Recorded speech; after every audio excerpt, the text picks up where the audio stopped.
My name is Stanley Watkins, and from Manhattan, Kansas, and I'm a shareholder. And I have two questions, and the first one I know the answer, so you can just say yes or no. Would you consider investing in indexes such as OEX pure speculation? You're going to say yes. And number two, would you encourage investors to, if they were trying to get a lot of their investment, to use leaps on investments such as Coca-Cola instead of buying the stock? Use what on? I missed that. Leaps. Leak?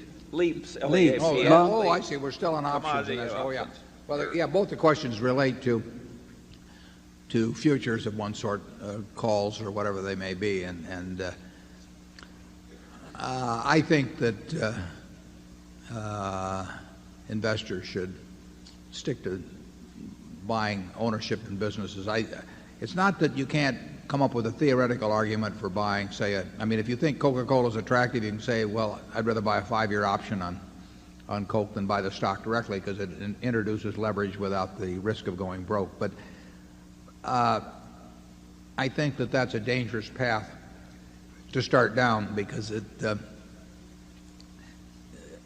it works well, it's dynamite to start playing with things that can expire and become worthless or can be bought with very low margin as the OEX options you were talking about. Borrowed money usually or frequently leads to trouble, and it's not necessary. I mean, if you had some compelling reason, if you had to double your money by the end of the year or be shot, then I would head for the futures market because you need to do it. I mean, you have to introduce borrowed money, but you really ought to figure out how you can be happy with the present amount of money you've got, and then figure that everything else is all to the good as you go along.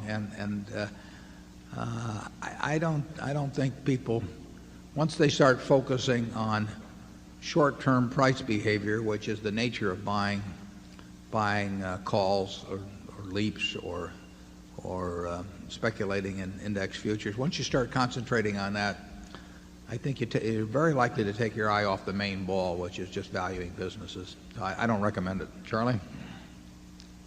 Well, this is a group of affluent investors, and I don't think many of them did it in leaps.